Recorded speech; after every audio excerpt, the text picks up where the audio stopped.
Hello, and welcome to Policymakers, a podcast wherein I, Senator Waldron, and my good friend Sean Sheridan will put forward policies one at a time in the hope of alleviating some of today's biggest political problems. Enjoy the show. Hello and welcome to Policymakers. We've been on quite the hiatus for the last while. We've had a bit of a sabbatical for the last A bit while. of a sabbatical. So with that in mind, we just wanted to do a mini-sode, a catch-up episode, if you will, just to see what we've been doing lately. Just to let people know what we've been up to and why we've been depriving you of our solutions. I know. I mean, the country has gone to hell since, you know what I mean? It's just... It's been a disaster out there. Yeah, pretty much. And have you noticed, man? A lot of the countries in Europe, like say Italy, Greece, Spain, all those places that are going through terrible times, don't have policymakers. Just don't. They're not keeping it together. And that's Ireland. We're kind of coming out of the recession a little bit. Yeah, have you noticed that we've started getting our economy's grown since policymakers has come on air? I think the reason for that is people are listening to policymakers and they're going, those guys have no idea what the fuck they're talking about.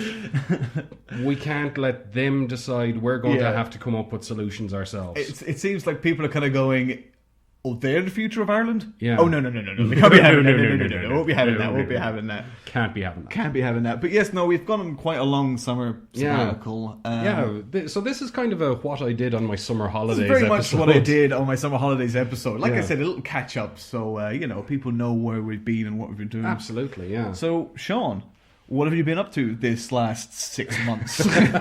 It's only been 2. 2 months. Fair enough. Well, I was abroad, actually. Really? Yeah, I spent 2 weeks over in Germany last month.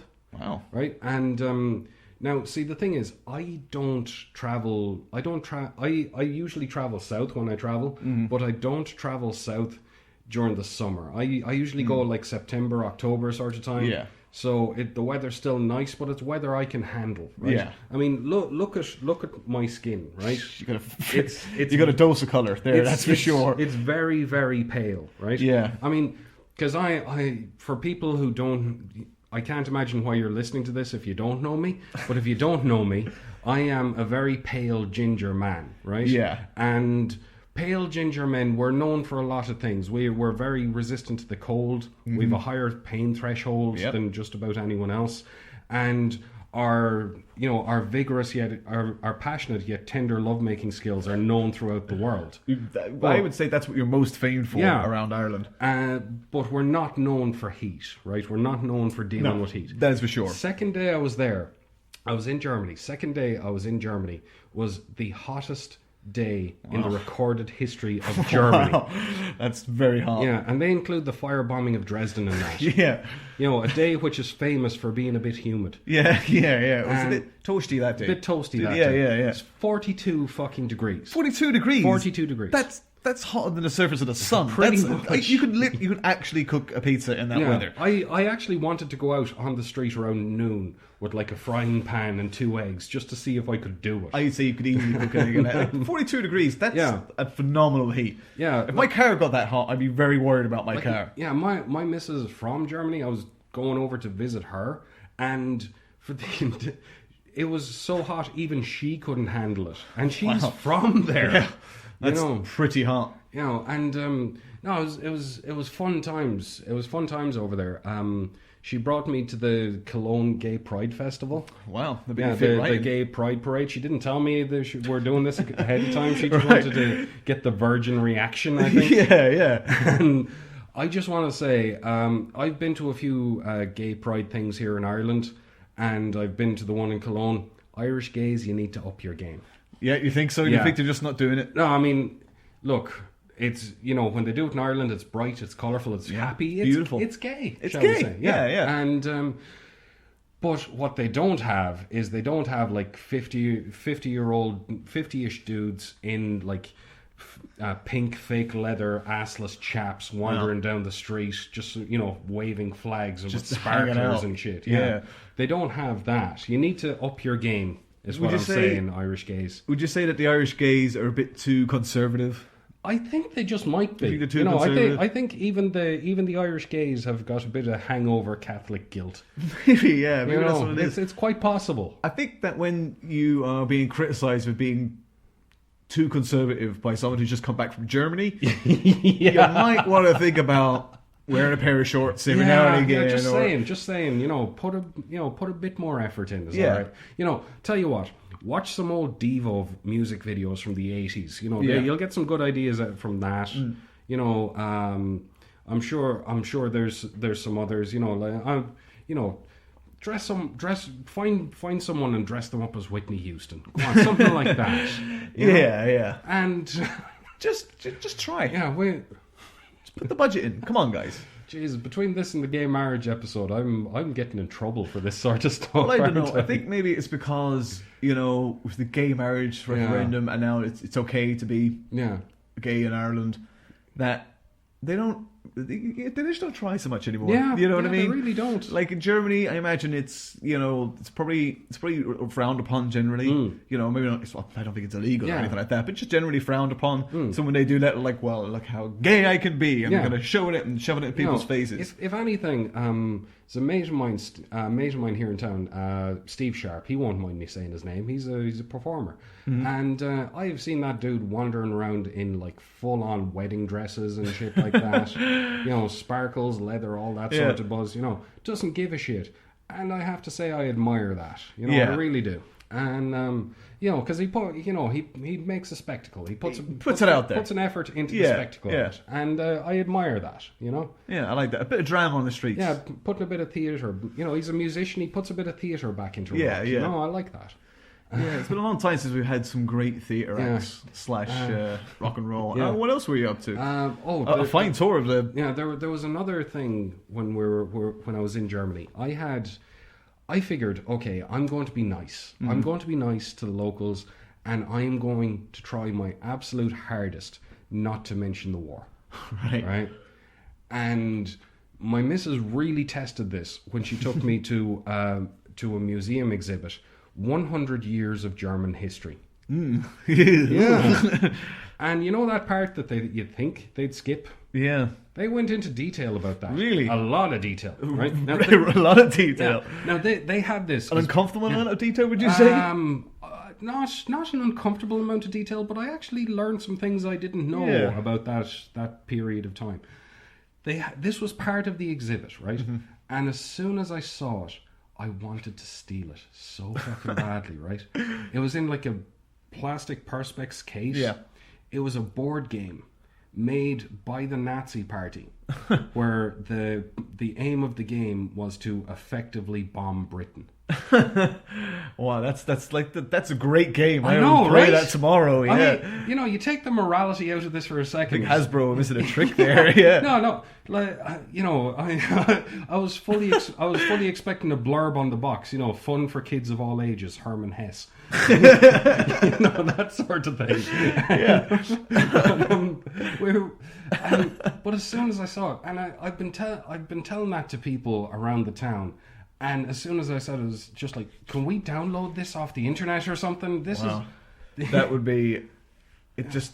Like, how much more fun could you have with a family? I mean, it's genius. It's sort of like that thing from RoboCop, Nuke 'Em All. That great game. Yeah. Everyone wants to play that, exactly, right? Yeah. And I was just imagining, like a very Teutonic family sitting around on games night. Well, Rolf, you leveled Birmingham, but Edinburgh's still standing. I'm afraid I got London, so I think I have you trumped. Yeah. I really wanted to see that. I really would enjoy playing that game. Extra points for Wales. Pretty much. Yeah, I love that. That's fantastic. Yeah, well, Wales is a score multiplier, obviously. Obviously, yeah. It often is. Yeah. But that was another weird thing about it.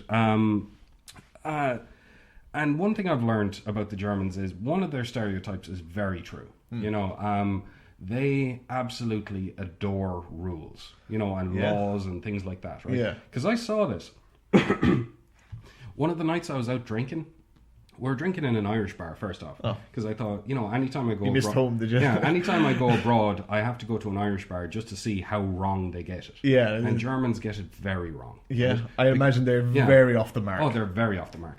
because you can do this thing in a German-Irish bar, or an Irish bar in Germany, whatever, where you sit down at a table and the staff comes over and said, what would you like to drink? And you go, oh, like 2 whiskies and a pint of Bavaria.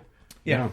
And they go to the bar for you and bring it back to you. Where's the crack to that? Like, that is the least Irish pub sentiment. 50% of the crack at the pub happens at the bar. Yeah, because I don't know about your locals where you drink, but where I drink, if you knew the barman for about, say, 10 years, and you bought him a reasonably fuel efficient used car and put a down payment on a house for him, and gave a kidney to his ailing mother, he might consider bringing a pint down to you. Yeah. If you go to the bar first. Yeah, if you go to the bar first. Yeah.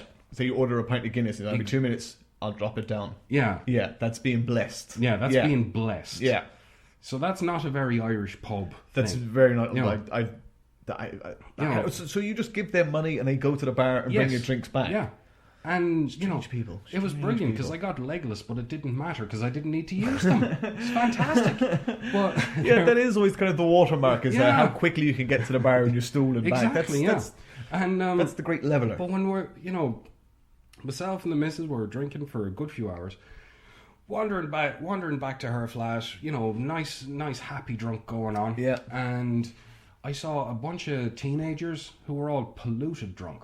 Yeah. This was about 2:00 in the morning. Roads were empty. Yeah. And they came up to the part where they crossed the road and they pushed the button and waited for the man to turn green. Wait for the little green man to come on. Oh my God. I've never seen that level of respect for the law from drunk teenagers in my entire life. I've seen teenagers mug the green man before they wait for him to go across the road. That's amazing. Where I live, Galway City is famous for like 500 people chanting "Who's a sexy Garda" at the cops. That's the level I'm used to. I'm used to people going whoomp, there it is, while a dude climbs a fucking lamppost. Yeah, like I've seen guards have their hats taken from them and just not be able to get them back. Just because they simply lack the respect of the local people, having to go to the priest the next day to get it back off them. Like, where locals are just passing it around, out of reach from. And that's an amazing respect for a street light. Exactly. That's crazy. I know, right? So I was over in Germany. That was lovely. Yeah. I played the Galway Fringe this year. Oh yeah, how was that? That Galway Fringe was a hell of a lot of fun. Yeah. I had I was doing like 30 to 40. I was doing like 30-minute sets, 30-minute shows, like double acts with other people, and I don't know if you've ever heard my stuff, but I do this bit about being unemployed in my set, and halfway through, I do this thing, so it's like, I'm unemployed. Do we have any unemployed people? Raise your hands. And I was scanning around. Not one person had their hand up. And it's like, wow. Luckily, one person in the corner did. Yeah. I was like, thank you, I'm saved. I'm not the biggest fucking loser in this room. And so I did this follow up that I usually do. So, what are you getting up to? Half a season of Breaking Bad before you get out of bed in the afternoon? Huh? And your man just goes, no, I'm studying medicine. Oh, fucker had to sandbag me, didn't it? Oh, I bet that made you feel great. Yeah, up there on stage. Yeah, fuck him and his altruistic desire to save people's lives. Yeah, fuck that guy. And you there with your exactly 0 degrees and zero earning potential. And zero prospects. I bet he owns a house as well. Yeah, probably. What a son of a bitch. Dickbag. Yeah, I was kind of hoping we'd do the usual thing that we do in Galway to medical students, dress them up as a sheep and set fire to them. Yeah. But, apparently... that's Friday night sheep fire. Yeah, of course. That's too much to ask, apparently. I guess the Flash changed. I know, right? Changed the city. Yeah, it's a different place now. Different place. It's all hipsters and stoners and, people dressing up weird for I've got festivals. a job. Yeah. Look at me, I've got a job. You know, I have prospects. Yeah, and people dressing up in cheap clothes because it's ironic and fashionable. No, it's because I do it because I can't afford nice stuff. Well, I have to wear the same jumper for 3 months of the year because I can only fold laundry twice a year. Pretty much. Yeah. By the way, I was going to say, man, when's that coming up again? Because it'll be turn of winter. Really, because you kind of smell like a sheep's arsehole. Yeah, it's been a hot summer. I know. Yeah, it's been a hot summer. Yeah, but it looks good for any rural listeners. If a sheep dies on a Sunday, and you're not really out in the fields, and you find it on the Monday afternoon, that's kind of what Senan smells like right now. And it's been a sunny Sunday. Yeah, that's what I made it of. Yeah, what I made it out of the sheep. Oh, right. Little Dolly Mark II. Oh, okay. Yeah, she was out in the field. She fell into a ditch, couldn't get back up. Went out there Tuesday. Free jumper. Sean, I can't afford to give away free clothes, alright? I'm not rich like the doctor. I have to just wear what I can get. Did you shear the sheep first? Or? Well, or did you just skin it and wear it skin? I would say I was leaning more towards the skinning. I started skinning it, and then it kind of went a bit... And you just... kind of a bit rotten. So, I just You just started hacking. Yeah, exactly. Yeah. Sean, I can't afford... I'm not rich like you. I can't afford knives, alright, and stuff like that. I had to use a smooth stone. Oh, okay. Alright, okay. to kind of pelt it out. But I think it looks pretty good. I think it came out well. You like the colour? It came out well. Good, right? It could use a wash, is all I'm saying. Yeah. I don't get me wrong. I think it's a fantastic wool ensemble that you're rocking there. You like the shoes? Yeah. You look kind of like the final boss from Black. You look kind of like the big baddie from Black Sheep. You remember that? Yeah, the big half man, half sheep. That's exactly the look I'm going for. Yeah. Is it attracting the ladies? I couldn't say it was attracting many ladies. I couldn't say it was attracting any ladies. No, it's not. They find the smell very repugnant. Yeah. I've had a lot of women just kind of what's the word? Not flirting, not passionate. Vomiting. Oh, okay. Vomiting upon me, stuff like that. Just all over. Dry heaving. Just all over all over the place. Yeah. To ruin the shoes. Yeah, and what happens when you put the sheep thing on? They come a flocking. I see what you did there. I see what you did there. Policymakers, back on track. I'm telling you. Yeah. Back in business, baby. Back in business. So is that all you've been doing? That's been about the entirety of it. Well, I've been doing lots of other stuff, just like wandering about the place, writing shit like that. Doesn't need to developing. Yeah. Developing as a human being and as a growing as a person. Yeah, and that and scaring the shit out of my cat. Oh, because she needs it. Yeah, she does. Gets cocky if you don't. Yeah. So I've taken to just grabbing her, by around the belly, like two hands around the belly, and just chucking her in the air and catching her, stuff like that. I'm sure she loves that. Oh, she's learning to love it, but at the same time, keeps her, just lets her know I'm way stronger than you. Yeah, lets you know. Hey, you know what? I'm 8 times your size. Yeah, just remember that. Yeah. And if I start lifting weights at all, I reckon I could get a good chuck at her. You reckon you can get Olympic level cat throwing? I think so. I think you've you certainly have the build for it. You have the build of an Olympic cat thrower, that's for sure. Yeah. And there are some annoying neighbours that I'd just like to chuck. And there's nothing quite a neighbour down there throwing a cat into their window. Yeah, just throwing an angry cat through the window at their face. Yeah. Something like that. Well, that sounds like a very busy time you've had. You've really filled it up. I've been observing the Teutonic people and their natural circumstance. I've been telling all sorts of strange stories to people, and I have been training to assault people with cats. That's been my summer. Well, I recently found out that my dog Patch has been pooping in the neighbour's garden.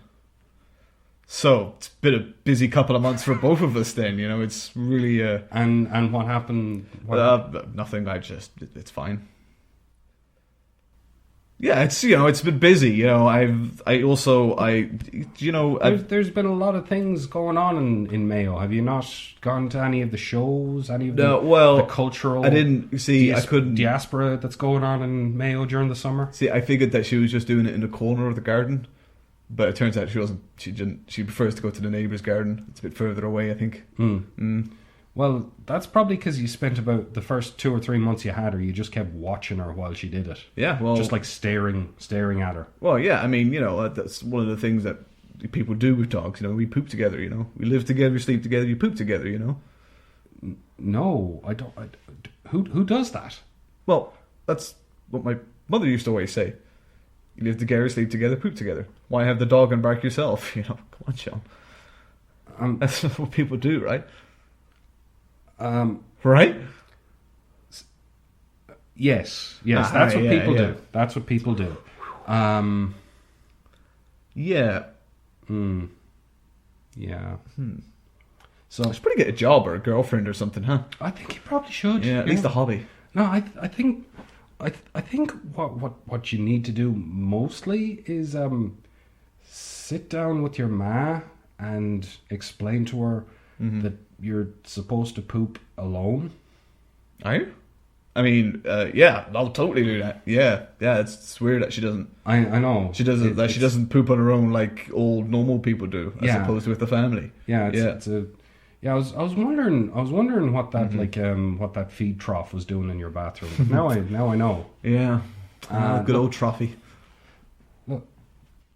It's, I mean, not that I would. That's it is weird, right? That I mean, I totally poop by myself all the time. I poop by myself just today. Yeah? Yeah, I do it all the time. It's one of my favorite things to do. What's pooping on your own like? It's quieter. Yeah. I mean, quiet. Not quieter than anything else, just quiet. Yeah, because you don't have anything I have nothing good to compare it to, obviously. Yeah. I obviously poop on myself, like an ordinary person would do. Like we do as ordinary people. Yeah, anything else? It's very It's nice. nice, yeah. It's a pleasant experience. It's very nice. You would agree. Yes. As a normal person who also poops by themselves. I can definitely agree that it's very pleasant experience. Okay. I catch up on my reading. Yeah? I read in the toilet. Yeah. And have a nice chat with people. Have a nice chat, maybe catch up on oh, you got me there. No, because I poop by myself like everyone else does. Yeah. I don't poop with the neighbours and the family to catch up on what they did in the week. Because that'd be weird. Yeah. Yeah. So what else did you get up to? Well, not much has really been happening. As we all know, it's been an extraordinarily busy couple of months in politics. It really has. It has been lightning bolt, not least of all because of the run-up to the presidential election in America. I've been watching this. It's been warming up now for about 2 years. Yeah. Because the U.S. presidential election is like a car crash that just keeps going and going and going. It's kind of like. It's very much like a car crash that keeps going because it should be hilarious. Yeah. But it's horrific. It can be hilarious. It can be hilarious, but it's usually horrific. Do you remember that you remember that video game Burnout?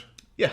They had like a side game in that where you crashed into oncoming traffic and tried to cause as much vehicular damage as you got points for like blowing up trucks and stuff like that. And if you hit like 5 or 6 cars, you got a multiplier, things like that. Yeah. It's just like playing that over and over and over because stupid, horrible things are going to happen. It's like playing that, but with no control or want to play the game.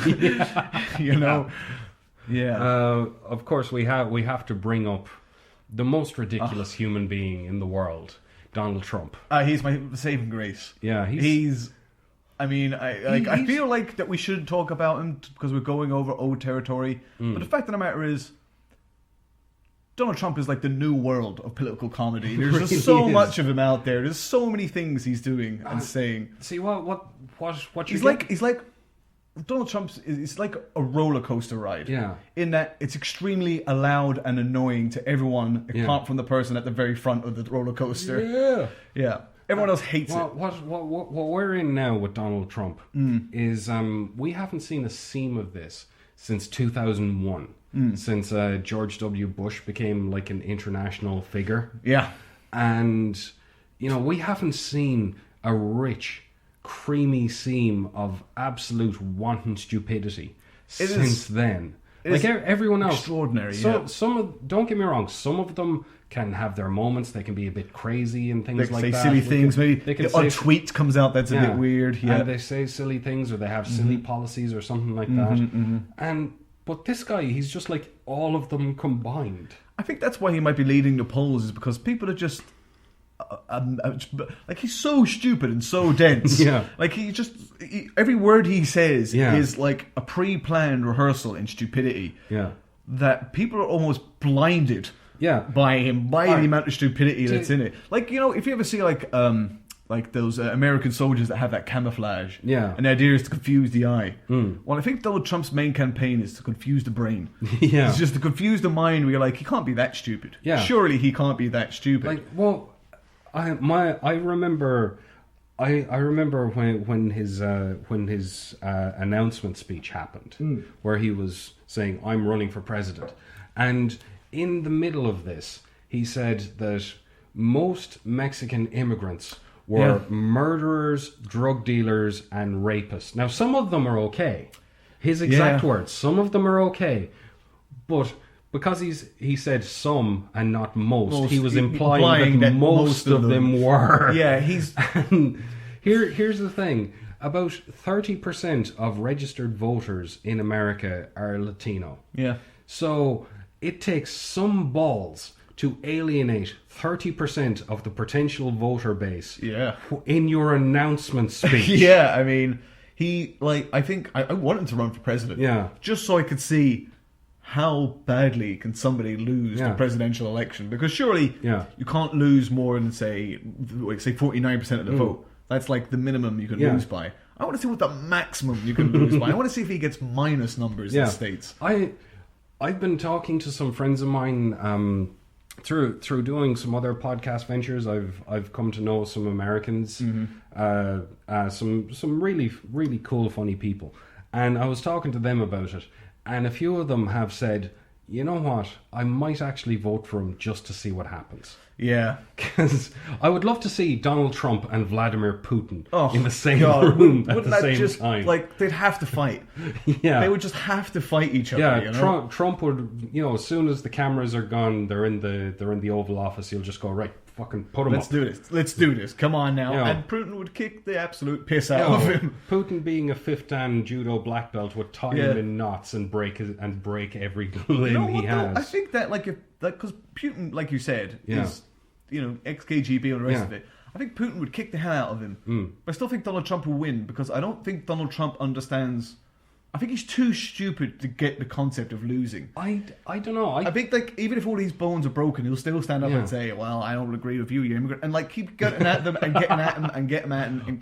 The man's been bankrupt 6 times, and he's still a billionaire. He just cannot lose. He's just such an idiot. I strongly disagree, and I fully reckon that were this to happen, Putin would have a big orange rug as a trophy behind his desk at his office in the Kremlin. I think that would happen.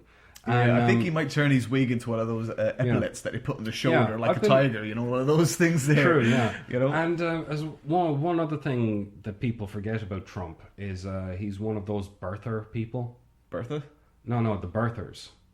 The people who believe that Barack Obama wasn't a natural born citizen. That's right, yeah. That he was part of... Barack Hussein Obama. That it was part of some weird conspiracy that... the CIA or someone moved Mrs. Obama from where she was living in Hawaii to Kenya to birth the kind of people who say to squeeze the child out there so he can bring him back. The kind of people who say so-called President Barack Obama. Which is, that's not... He is the president. He doesn't matter if you like it or not. He's still the president. The great thing about this is, right... This went on for about the first year, 18 months of Obama's first term. And after a while, Obama just went, fuck this, all right? And he held a press conference where he showed everyone his birth certificate. His actual birth certificate. His actual certificate. And Trump was still not convinced. Basically, what Trump is, as far as I can tell, is he's one of those dudes you argue with on the internet that even though you're right and you're provably, demonstrably correct in what you are saying, he will still argue the point. Yeah, he doesn't.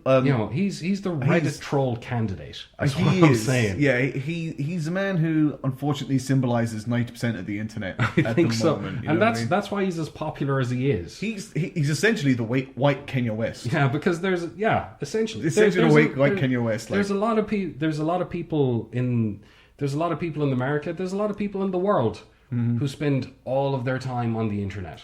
Yeah, and I'm ashamed to say I can be one of them. I can be one of them. You might be leaning towards one of them, yeah. I can be one of them on a bad day. And so I know these people. And, he's really cunty. He's really obnoxious. He never admits when he's wrong. Yeah. There was that other one where he said that John Kerry wasn't a war hero. No, John McCain wasn't a war hero. Yeah. And he even claimed that he never said it, and it's just fiction. It's completely made up by the media. And some reporter played the audio of him saying it. Yeah. And he still denied saying it. He is a brick wall of knowledge. He just doesn't, there is no... Yeah. Oh, it's hard to describe. It is wonderful to watch. It's wonderul to watch. On the other hand, I don't know what to make of it. On the other hand, it terrifies me that he might be president.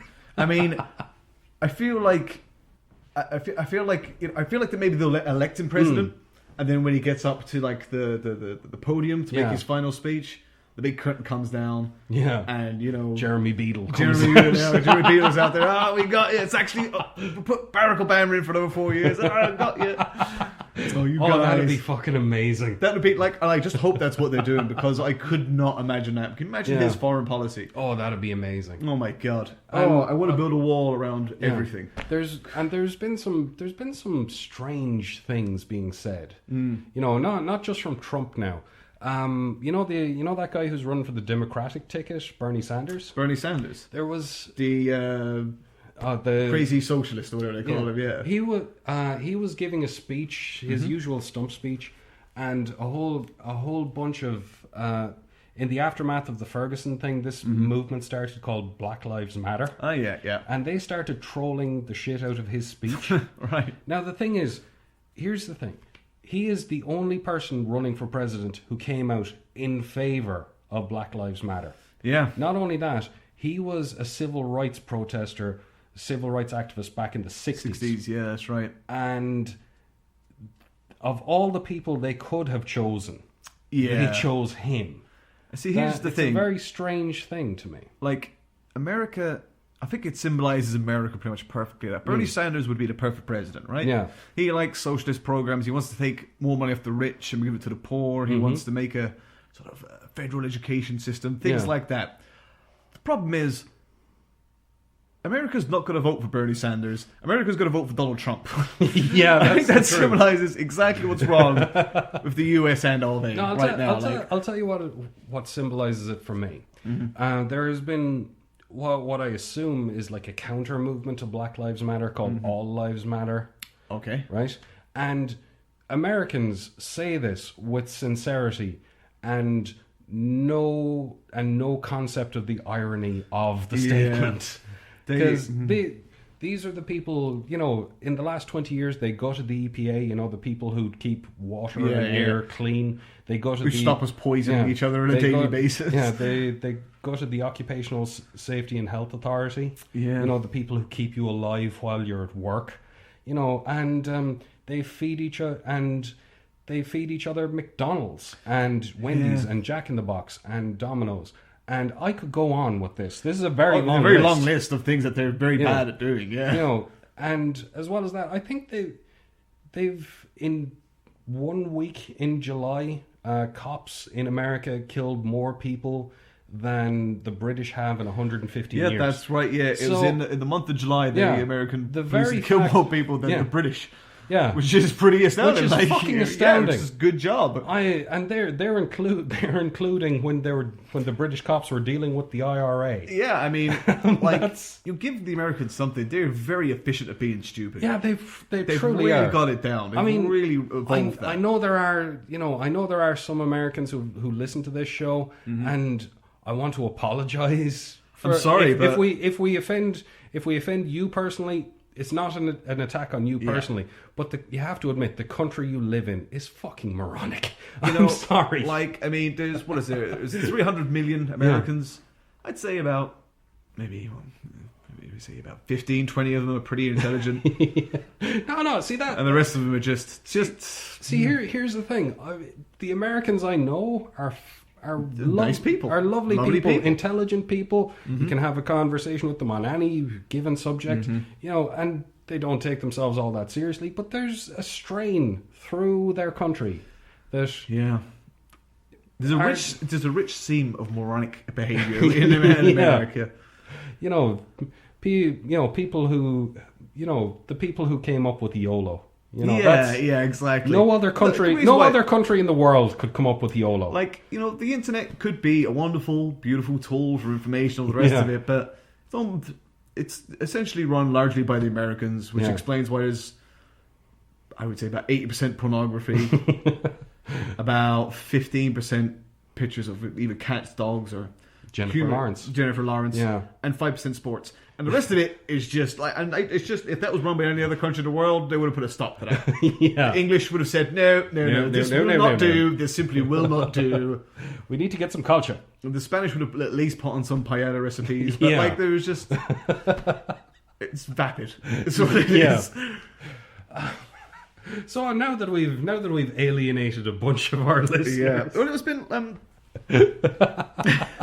The other things I was doing in the time as well, I've been to a lot of music festivals. Yeah. I've been to a few music festivals, like 4 or 5 music festivals. Mm-hmm. I was at Slane Castle. Nice one. To see the Foo Fighters, which was basically a load of Dubliners. Yeah. Standing in a field in the rain next to a castle. Yeah. Brilliant. Excellent. A1. So bringing it back 500 years for them. Yeah, exactly. Bring it right back to the days. It was Foo Fighters. Yeah. You know what I mean? That was really good. I went to Knockenstocken, which is a smaller festival in Wicklow. Yeah. Which was beautiful. It was kind of like about a load of Dublin people standing in the rain next to a lake. No, I've heard stories about your adventures in Knockenstocken, and they travel. You seem the story I heard was you got together with a girl who had some new age tendencies, shall we say? Okay. The term that was commonly used was she braided her pubes. That's Now I don't know if there's any truth to that because I wasn't there. I was hoping you could expand on that. Like, come on! I mean, let's not cheapen what is a lovely, quiet festival just by saying they're all hippies and they're all weird. No, it was a wonderful spread of good and interesting people, and she just happened to be a huge hippie with braided pubes. I mean, sure. Yeah. There was a few there like that. Yeah. But I mean, it wasn't all of them. Oh, I know it wasn't all of them. And I wasn't even insinuating that it was. I was merely saying that the one that you got amorous with. Amorous, is what was definitely one of those. Yeah, she had seashells, which was quite beautiful. Yeah. And life-changing experience. Yeah, I heard that she just wandered around while you were on the second day 2 sweats, and she just kept attaching tabs of acid to you. Yeah, it was a lot of fun. It was a lot of fun. So I arrived about 6 o'clock. I met her, the colour purple, and then I left on Saturday evening. It was quite nice. It was lovely. It was delightful. That was Knockenstocken. And like I said, it was like, it was about maybe 4,000 or 5,000 Dubliners sitting in the field in the rain next to a lake. And then I went to Castlepalooza, which was about 5,000 Dubliners standing in the rain next to a different castle. All right. So it was a fun week. It was good. I also saw Ed Sheeran. Yeah. The fabulous Ed Sheeran. All right. I went to see him in Crow Park, which is a huge gig. Yeah. It was 80,000 people at it over 2 nights. Was it 2 nights or 3 nights? I think it was 2. 2 nights.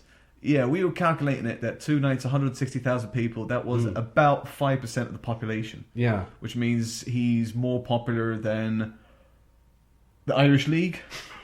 Irish Football League. Yeah. He's more populous than Mayo County. And far more popular than any political party at the moment. Yeah. So we were just thinking that if we can somehow join up Ed Sheeran and Aidan O'Shea up in the centre forward half for Mayo, there's a very good chance they could win the next election. It'd be very good. My one and only problem with Ed Sheeran, I'm not a huge fan of his stuff, but it's like, it's whatever, you know. It's fun, yeah. You know, it's pop. It's not my thing, but you know, God bless you if it's yours. Yeah. But what the problem I have is that, I don't know if you know this, but he used to be a busker here in Galway City. That's right, yeah. So now that he's become like an international megastar, huge, yeah, he's giving Galway buskers ideas above their station. Yeah, and they really don't need any ideas. Yeah, above their state, you know, because that guy who wears the fedora, who sings like Frank Sinatra songs. Yeah. He's looking for an agent now. Yeah. That guy who stands on bins and plays like old Joe Dolan tracks. Oh, yeah. You know, he's releasing CDs and, you know, trying to sell them, that sort of thing.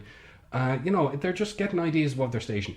Basically, what they should be doing, they should be playing for about 5 or 6 hours a day and hoping that the €8 they make in that time will be enough to pay for food. That is the life of a Galway busker. That's the life. It's an honourable living. That's the life it's always been, and it's the life it's fucking meant to be. Yep. But now they're thinking, I can play Wembley Stadium. I can play Croke Park. Oh, I can't wait to get to the Millennium Dome. Yeah. It's not going to happen for them. It's not going to happen. It's just not going to happen. It's not going to happen. I think the reason why Ed Sheeran did it is because he was never truly a busker, because he was English. Yeah, true. Which always gives away. A busker can't truly be English. Yeah, you can't be an English busker in Galway City. No. You can either be Irish or you can come from an exotic country. Yes. There is an exotic country like Thailand or Peru or Monaghan or one of those kind of places, you know. You know, like that guy, that Jamaican guy who plays bongos outside Eason's. Yeah. You know, you're allowed to do that. Yeah. You can be that guy. You can be a guy from South Africa who's just sort of bumming around the place. Yeah, you know? You can't be the kind of guy playing lilac wine the whole time. You can be that guy. You can't be a man who comes from a country that used to be an empire. Yeah, you can't. You just can't be having that. Can't be having that. Exactly. Can't be having that. That's why we see very, very few Chinese buskers. Or that Canadian guy who juggles chainsaws. He's getting ideas above the station as well. He's getting a bit too rich. Yeah. A bit too rich for my liking. I know. Bad attitude. Yeah, bad attitude of that. He's making enough to operate a motor vehicle, and that is too much. What I want to know a Galway is busker. Who's paying? Is he paying tax on one chainsaw, or is he paying tax on all three? Because I have the feeling he's paying tax on none of them. I don't know. And I think we need to look into it. We'll look into it. Yeah, we'll look into it today. It's good to have you back, Sean. It's good to be. It's great to be back. Policy makers, 2015. Policy motherfucking makers. Yes. We've run over about 30 odd minutes. I think, we kind of have. But that was our catch-up episode, our special episode. What would we call it? We call it the White Kanye West. Is that what we call it? Yeah, I think the White Kanye West would be a shit busker. I think that will sum it up. That's a great title. Yeah. So, well, anyway, listen, ladies and gentlemen, this is only a mini-sode. Before the end of the week, we'll put out another proper full-length episode. Yeah. And you can get back into enjoying the wonderful policy makerage. Goodness. The policy goodness. Yeah. Yeah, that sounds a lot dirtier than it should be. But anyway, that's what I'm personally full of policymakers' goodness right now. Yeah, you should really see a doctor about that. I know, it's starting to fester. Maybe put on new pants. But I like these ones. They're very policymaker. Very policymakery, you know. It's Alright. It's just a waffle of... It's just a political waffle. You know what I mean? Yeah. Alright.